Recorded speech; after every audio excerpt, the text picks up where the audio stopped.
श्रीवर्धमानाय निर्धूतविदात्मने सालोकानां त्रैलोकानां यशोद्यातर्पणार्थं नमो वरिहन्ताय नमो सिद्धाय नमो विद्याय नमो वत्साय नमो योगी सौसाय।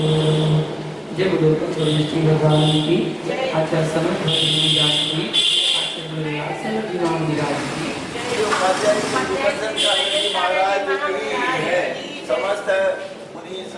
महानुभाव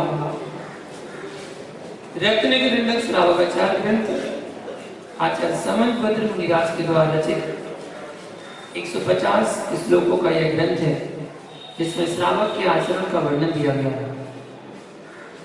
यहाँ पर हम मंगलाचरण की व्याख्या को जान रहे हैं, जिसमें एक एक शब्द के बारे में यहाँ पर विस्तार से समझाया गया है। आप देखिए, दर्पण 3 प्रकार के होते हैं, सूक्ष्मदर्शी, प्रतिहतदर्शी और दूरदर्शी। जिससे सूक्ष्म अर्थात बारीक स्कंध जीव ज्वर वाले के रुधिर में पड़े हुए सूक्ष्म अवयव तथा शरीर जीवों के अंग प्रत्यंगों को स्थूल रूप से देख सके, उसको सूक्ष्मदर्शी, जिसको वैज्ञानिक भाषा में माइक्रोस्कोप खुर्दबीन कहते हैं। खुर्दबीन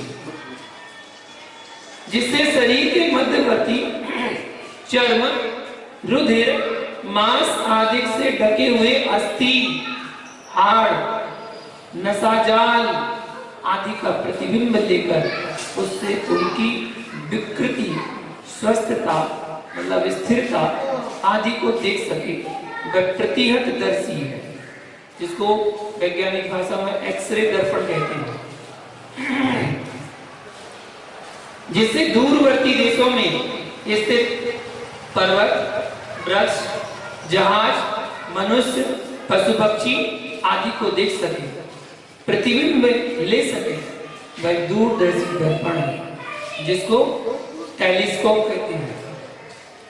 पदार्थ 3 प्रकार के हैं, सूक्ष्म, परमाणु, कारणादि, विप्रकृष्ट, काल विप्रकृष्ट, क्षेत्र विप्रकृष्ट, राम रावण आदि काल विप्रकृष्ट हैं, और मेरु, नंदीसर आदि क्षेत्र ये विप्रकृष्ट है। दूरवर्ती स्वर्ग आदि हैं। केवली भगवान सर्व पदार्थों को जानते हैं, जिसको देवागम स्त्रोत में लिखा है, सूक्ष्मांतरित दूरार्थ इत्यादि शब्द से अरिहंत के सर्वगत्व की सिद्धि की है। आत्मा का लक्षण है चेतना, और उसके 3 भेद हैं, कर्म फल चेतना, कर्म चेतना और ज्ञान चेतना। यह विद्या दर्पणायते, इस शब्द से ज्ञान चेतना का सर्वोत्कृष्ट अंतिम स्वरूप का निर्देशन किया है। उसको दर्पण का दृष्टांत देकर समझाया गया है कि जैसे दर्पण के सामने आए हुए सभी पदार्थ उसमें स्वयं प्रतिभासित होते हैं, उसी प्रकार इस ज्ञान चेतना में भी सभी लोक, अलोक तथा लोकाकाश के भीतर स्थित 6 द्रव्य, 7 तत्व, 9 पदार्थ, 5 अस्थिकार, त्रिकालवर्ती द्रव्यों की सर्व पर्याय एक साथ प्रतिभासित होती है। अर्थात भगवान की ज्ञान चेतना पूर्ण रूप से निर्विकार हो गई है। उसकी स्वच्छता एवं निर्मलता पराकाष्ठा को प्राप्त हो गई है। जिस प्रकार दर्पण को किसी पदार्थ को देखने का प्रयत्न नहीं करना पड़ता, स्वयं ही सन्मुख आए हुए पदार्थ उसमें प्रतिबिंबित हो जाते हैं, उसी प्रकार सर्वज्ञ भगवान की ज्ञान चेतना में भी त्रिकालिक पदार्थ स्वयं प्रतिबिंबित हो जाते हैं। अथवा यह विद्या का अर्थ वर्तमान के द्वारा कथित श्रुत ज्ञान ही है, जिसमें 3 काल और 3 लोक के सारे पदार्थ दृष्टिगोचर होते हैं। अर्थात भगवान के द्वारा कथित श्रुत ज्ञान के सारे पदार्थों का निरूपण है। वर्धमान स्वामी का कहा हुआ श्रुत ज्ञान हम छद्मस्तों को तीन लोक और तीन काल की बात को दर्शाता है, दिखाता है। इस कारिका के संबंध में तीन विषय विचारणीय है। प्रयोजन, शब्दों का सामान्य विशेष अर्थ और तात्पर्य। सबसे पहले प्रयोजन के बारे में जानते हैं। प्रयोजन, जिस अर्थ से हे या उपादेय जानकर हे को छोड़ने और उपादेय को ग्रहण करने का प्रयत्न करना, ये प्रयोजन कहलाता है। इस ग्रंथ को पढ़ने का प्रयोजन है अनादिकालीन विभाव परिणति, मिथ्या दर्शन, मिथ्या ज्ञान और मिथ्या चारित्र को ही जानकर छोड़ने का और सम्यक दर्शन, सम्यक ज्ञान, सम्यक चारित्र रूप स्वभाव की प्राप्ति करने का। इस प्रयोजन की प्राप्ति के लिए सर्वप्रथम मानव में आस्तिकता का होना परम आवश्यक है। सर्वज्ञ वीतराग प्रणीत जीवादि तत्वों में रुचि का होना आस्तिक भाव है। जब तक इस जीवात्मा के अंतरंग में आस्तिक भाव जागृत नहीं होता है, तब तक रत्नत्र की प्राप्ति रूप प्रयोजन की सिद्धि नहीं हो सकती। आस्तिकता के समान प्रयोजन सिद्धि के लिए कृतज्ञता भी होनी चाहिए। कृतज्ञता का अर्थ है किए गए उपकार को नहीं भूलना। जिस मानव के हृदय में आचार्यों के प्रति वीतराग, प्रभु के प्रति कृतज्ञता है, उनको परमोपकारी मानता है, वह मानव कृतोपकारी के प्रति सम्मान प्रकट करना, उनका निहन्नव ना करके गौरव के साथ उसके नाम आदि का उल्लेख करना आदि के द्वारा कृतज्ञता प्रकट करता है। अपनी उपकारी का स्मरण करना परम कर्तव्य समझता है और श्रद्धा पूर्वक उनका नामोल्लेख किया करता है। कहा भी है, अभिमत फल की सिद्धि का उपाय सुज्ञान है। सम्यक ज्ञान की प्राप्ति शास्त्र से होती है और शास्त्र की उत्पत्ति आप्त से होती है। उस आप्त के ध्यान, गुण, स्मरण आदि से मानव पूज्य बनता है। बुद्धिमानों के द्वारा आप्त पूज्य होता है, क्योंकि सज्जन लोग किए हुए उपकार को नहीं भूलते हैं। आस्तिकता और कृतज्ञता के समान आमनाय भी प्रयोजन भूत है। आमनाय का अर्थ है आचार्य परंपरा, प्राचीन आचार्यों के द्वारा चली आई प्रवृत्ति, उसको कहते हैं आचार्य परंपरा। उससे अर्थ को ग्रहण करना, अपनी बुद्धि व कल्पना से ग्रंथों का अर्थ नहीं करके आचार्य परंपरा से आगम का अर्थ करना चाहिए। सर्वप्रथम नमः श्री वर्धमानाय, यह श्लोक ग्रंथकर्ता की आस्तिकता को प्रकट कर रहा है, क्योंकि नमस्कार करने योग्य महापुरुष के तीन गुण प्रकट किए, सर्वज्ञता, वीतरागता और हितोपदेशता। जो मानव जीवादि तत्वों का श्रद्धा नहीं करता, जिसको देवता गुरु का विश्वास नहीं है, जिसको अनंत दर्शन, अनंत ज्ञान, अनंत सुख, अनंत वीर्य, अनंत गुणों की धनी आत्मा का विश्वास नहीं है, वह नास्तिक बुद्धि का धारक मानव महापुरुषों को नमस्कार करके अपनी श्रद्धा अभिव्यक्त नहीं कर सकता। अतः इस पद के द्वारा यह स्पष्ट हो जाता है कि ग्रंथकर्ता को यह बात सर्वथा मान्य कि सर्वज्ञता, वीतरागता और हितोपदेशकता रूप गुणों का धारक कोई व्यक्ति अवश्य है। वही छद्मस्त जीवों के लिए आदर्श एवं नमस्कार करने योग्य है। यहाँ पर जिज्ञासा की,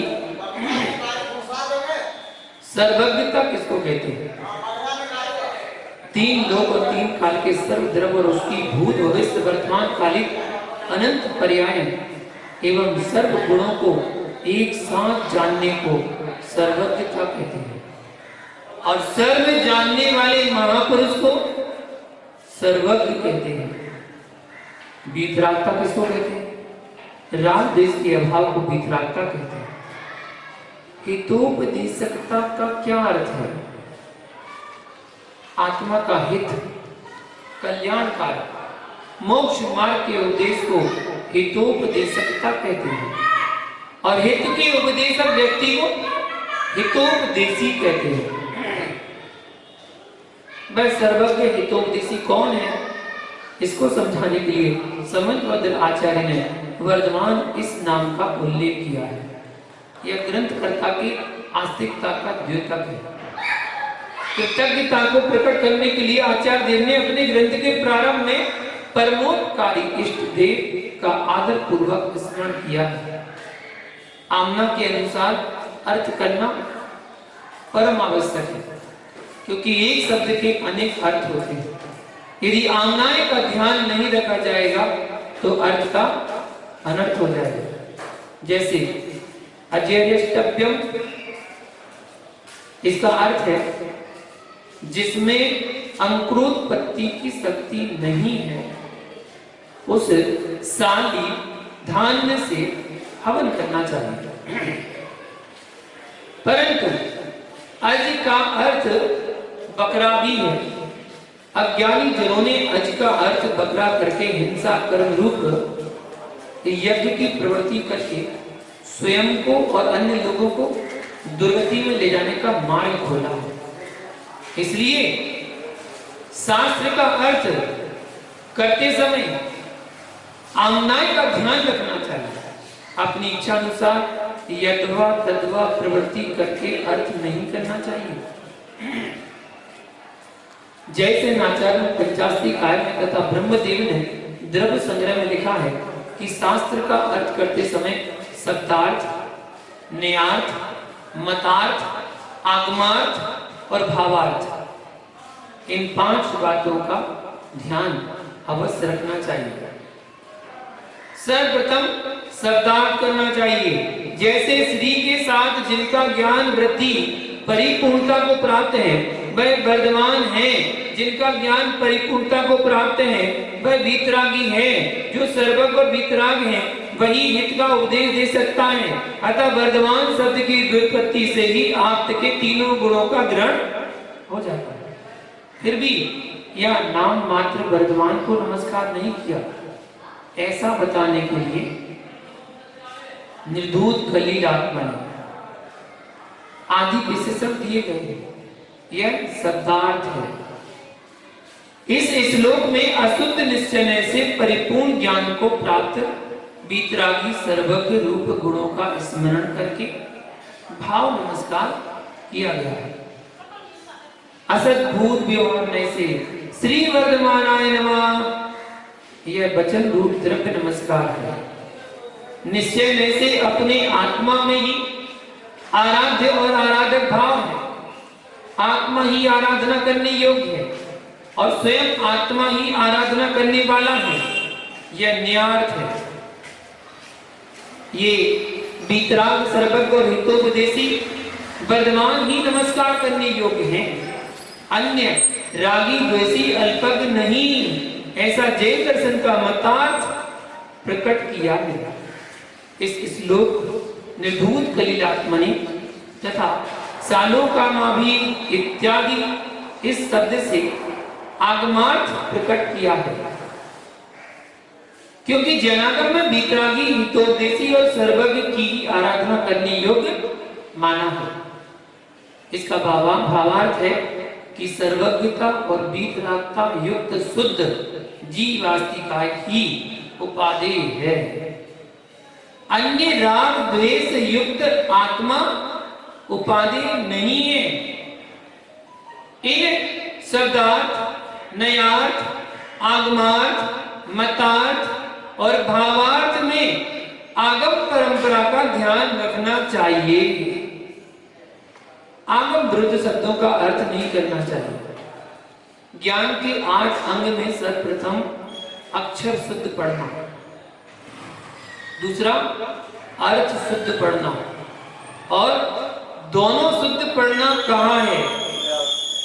आराधना सार में जिन्होंने अर्थ अक्षर शुद्ध नहीं पढ़ा उसके फलस्वरूप कथा लिखी है कि इससे कितने अनर्थ होते हैं। इसलिए श्रावक को चाहिए कि वह शब्दों को, अर्थों को बड़े शुद्धि पूर्वक पढ़ना चाहिए। सर्वार्थ सिद्धि में ग्रंथकर्ता आचार्य उमा स्वामी का उल्लेख किया है कि युक्ति और आगम में कुशल।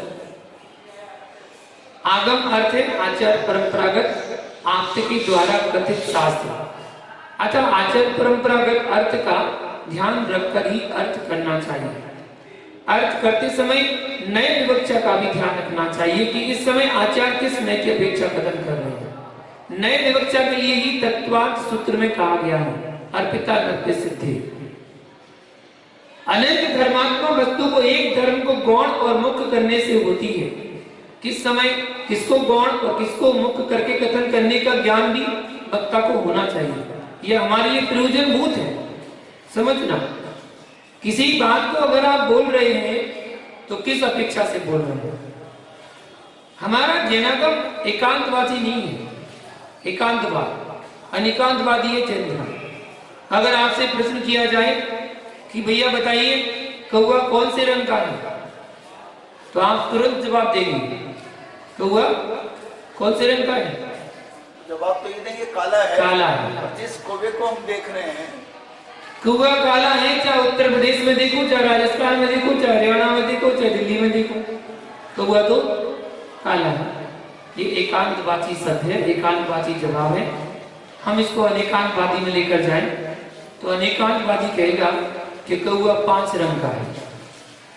तो अब कहेगा कौवा 5 रंग का तो हमने कभी नहीं देखा, तो कैसे है कौवा 5 रंग का। तो वो कहेगा भैया कौवे के पंख जो हैं वो काले हैं, इसलिए पंख की दृष्टि से कौवा काला है, लेकिन खून की दृष्टि से कौवा लाल भी है, हड्डी की दृष्टि से कौवा सफेद भी है, नसों की दृष्टि से कौवा नीला भी है, और पित्त की दृष्टि से कौवा पीला भी है। उसमें 5 रंग विद्यमान हैं। वैसे ही हमारे अंदर भी 5 रंग विद्यमान है। हमारा खून लाल है, हड्डी सफेद है, नसें नीली हैं, बाल काले हैं और पित्त हमारा पीला है। जो जैन धर्म के 5 रंग ध्वज में होते हैं वही 5 रंग सर्वज्ञता सभी जगह पाए जाते हैं। आपको एक छोटी सी बात ज्ञान की बताऊं। आयुर्वेदिक आचार्यों ने बहुत अच्छी बात बताई। उन्होंने कहा आपके पास 5 रंग हैं। यदि अपनों इस शरीर के 5 रंगों को स्वस्थ रखना चाहते हैं तो 5 वस्तुओं को मैचिंग करके सेवन करें, खाएं। खाने के लिए मना नहीं, खाएं। कैसी मैचिंग करें? जैसे कि आपकी हड्डी सफेद है तो दूध कैसे रंग का है? सफेद है। सफेद दूध पियोगे तो हड्डियां मजबूत होंगी। दूसरा, आपका खून लाल है तो अनार का जूस भी लाल होता है, तो अनार का जूस पियोगे तो खून की वृद्धि होगी, खून बढ़ेगा। आपके पित्त का रंग पीला है और पपीते का रंग पीला है। पपीता खाओगे पेट साफ रहेगा, पेट की बीमारी नहीं होगी। आपकी नसें नीली हैं और जामुन को जब खाओगे तो जामुन भी नीला होता है। जो जामुन खाने वाले की नसें साफ होती हैं उसे शुगर आदि की बीमारी नहीं होती है। और आपके बाल काले हैं और आपके अंगूर भी काले ही होते हैं, तो काले अंगूर खाने से बाल काले बने रहते हैं। ऐसा हमारे आयुर्वेदिक आचार्यों ने, विद्वानों ने वर्णित किया है कि 5 रंग की वस्तुएं, 5 शरीर के जो रंग हैं उनको मैचिंग करके खाओ तो आप भी स्वस्थ रह सकते हैं। अर्पिता नत्य सिद्धि। अनंत धर्मात्मक वस्तु को एक धर्म को गौण करके और मुक्त करने से होती है। किस समय किसको गौण और किसको मुक्त करके कथन करने का ज्ञान भी वक्ता को होना चाहिए। किसी भी काल के प्रारंभ में, मध्य और अंत में मंगलाचरण किया जाता है, क्योंकि प्रारंभ में मंगलाचरण करने से शिष्य शीघ्र ही विद्या का पारगामी होता है। मध्य में मंगल करने से निर्विघ्न विद्या की प्राप्ति होती है और अंत में मंगलाचरण करने से विद्या का फल विनय, निर्वेद, प्रसम आदि गुण उसे प्राप्त होते हैं। शास्त्र के प्रारंभ में ग्रंथकार 4 प्रकार के फल को प्राप्त करने के लिए 3 प्रकार के देवताओं को नमस्कार करके मंगलाचरण करते हैं। शिष्टाचार का परिपालन, नास्तिकता का परिहार, पुण्य की प्राप्ति और विघ्नों का विनाश, ये मंगलाचरण करने के 4 फल हैं। समर्थ आचार्य ने आमनाय का पालन करने के लिए मंगलाचरण किया है। आमना के समान ग्रंथकर्ता की मंगल कामना भी एक प्रयोजन है। इस मंगल कामना के लिए आचार्य देव ने सर्वप्रथम मंगलाचरण किया है। मंगल की अभिलाषा को मंगल कामना कहते हैं। मंगल शब्द के 2 अर्थ प्रसिद्ध हैं, पाप का नाश और पुण्य की प्राप्ति। पाप कर्म के उदय से प्रारब्ध शुभ कर्मों में, शुभ कार्यों में अनेक विघ्न आते हैं। विघ्नों का कारण अंतराय आदि पाप कर्मों का उदय है। वितराग प्रभु के गुणों का स्मरण करने से पाप कर्मों की अनुभाव शक्ति क्षीण हो जाती है और पुण्य कर्मों की अनुभाव शक्ति बढ़ जाती है। अतः शुभ कार्य में आने वाले विघ्न नष्ट हो जाते हैं। इसलिए हम जाने कि मंगलाचरण करना कितना अनिवार्य है। ग्रंथ के प्रारंभ में इष्ट पुरुष के स्तुवन से नास्तिकता का परिहार, शिष्टाचार का पालन, पुण्य की प्राप्ति और निर्विघ्न शास्त्र की समाप्ति होती है तथा मंगलाचरण से अभिमत फल की प्राप्ति होती है। अतः मंगलाचरण करना प्रयोजनी भूत होने से समर्थ आचार्य ने मंगलाचरण किया। शेष विषय आगे कल जानेंगे। आज के लिए इतना ही। जय बोलो पारसनाथ भगवान की जय।